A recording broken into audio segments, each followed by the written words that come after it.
Salut, bienvenue sur Valentin Finance et aujourd'hui on va parler de la transition énergétique.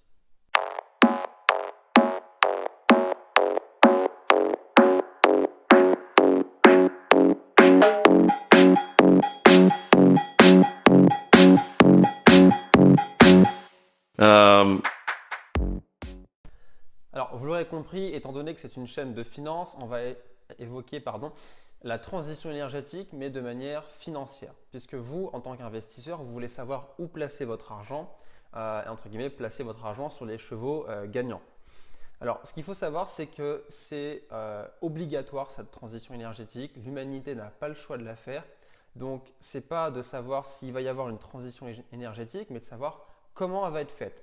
Alors, ça peut être stupide un petit peu comme question, mais le comment la transition énergétique va être faite, ça va vous permettre, vous, investisseurs, de faire des choix déterminants pour les investissements boursiers. Alors, vous l'aurez remarqué, cette chaîne est essentiellement, voire 90% axée sur la bourse, mais c'est le domaine que je maîtrise le mieux dans les investissements, alors c'est le domaine que j'aborde le plus.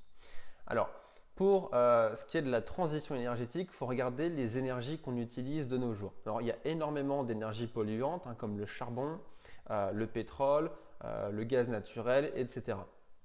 Sauf que maintenant, euh, dans la transition qui est en cours, on va se tourner vers des énergies électriques qui nécessitent évidemment une énergie autre pour la produire. Mais le plus important, c'est de savoir que globalement, l'idée principale est de se fournir en énergie éolienne, énergie solaire, ce qu'on peut appeler l'énergie renouvelable. Mais, parce qu'il y a un mais à chaque fois, il n'y a pas tout le temps du soleil, il n'y a pas tout le temps du vent, les marées ne sont pas tout le temps favorables pour les éoliennes sous-marines. Donc, il faut une sorte d'énergie qui puisse s'imbriquer avec l'énergie renouvelable, puisqu'on ne peut pas faire une transition, d'un coup on est énergie fossile à 100% énergie durable et renouvelable. Ça relève du fantasme, c'est pas possible. D'ailleurs, durant une interview du PDG de Total, alors bien qu'on puisse penser qu'il y a un parti pris, lui-même disait que penser que c'est la fin du pétrole dans 2, 3, 5 ans, voire 10 ans, c'est une pensée fantasque. Tout simplement puisque les demandes énergétiques mondiales ne suivent pas les idéaux, elles suivent une réalité. Et dans la réalité, pour l'instant, on est extrêmement dépendant des énergies fossiles. Alors, ce qu'il faut savoir, c'est trouver l'énergie fossile qui va tirer son épingle du jeu.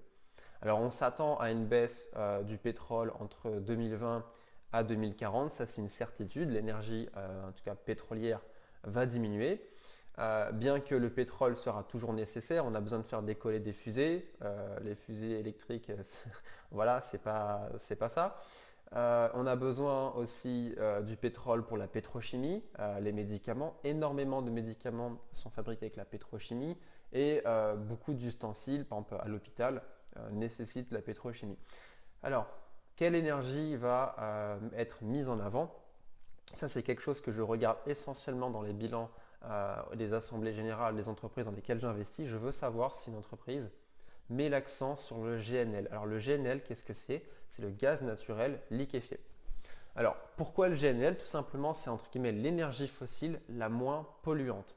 Donc si on veut se tourner vers une transition énergétique avec des énergies renouvelables, des énergies vertes, donc énergie éolienne, solaire, marine et toute autre énergie que je n'ai pas encore en tête, eh bien il nous faudra quand même une énergie fossile pour cette transition, voire supporter cette transition énergétique. Et l'énergie qui a été retenue, donc l'énergie la plus efficace, la moins polluante, etc., c'est le gaz naturel liquéfié. Donc ça, c'est quelque chose que j'ai regardé, que j'ai suivi de très près, par exemple sur l'entreprise Total. Donc l'entreprise Total, c'est l'entreprise que je possède pour le secteur énergétique dans mon portefeuille. Et moi, ce qui m'intéressait, c'était vraiment de savoir si Total mettait l'accent sur le GNL, puisque tout simplement, on sait que la baisse du pétrole va arriver, en tout cas la baisse de la demande de pétrole va arriver. L'offre, c'est une autre question. Donc, il fallait savoir quelle autre énergie Total allait utiliser. Et donc, voilà, on voit bien que Total, c'est quasiment plus de 70%, voire 80% de son chiffre d'affaires en pétrole. Donc, il faut que l'entreprise ne fasse pas une Kodak, c'est-à-dire qu'elle ne suive pas le virage et le virage technologique ou le virage de transition, elle fonce dans le mur et elle fasse faillite. Donc, il faut qu'elle anticipe sur les besoins futurs. Et les besoins futurs vont se tourner vers le gaz naturel liquéfié. Alors, comment investir dans le gaz naturel? Deux options. Soit vous investissez dans les redevances en gaz naturel. Qu'est-ce que c'est que les redevances? C'est par exemple les transporteurs comme GTT, donc qui est une entreprise, donc je crois que c'est Gaz Transporteur, voilà, j'ai oublié le troisième T, mais ce n'est pas une entreprise que je possède, donc c'est pour ça que je n'ai pas énormément poussé sur GTT. Mais voilà, c'est une entreprise française qui s'occupe du transport des gaz naturels liquéfiés et est payée par redevance. C'est-à-dire qu'elle fait construire son conteneur ou son aqueduc de gaz et pendant une dizaine d'années, elle va recevoir des redevances dessus. Donc voilà, ça c'est un type d'entreprise qui est possible en investissement dans l'énergie, dans les gaz.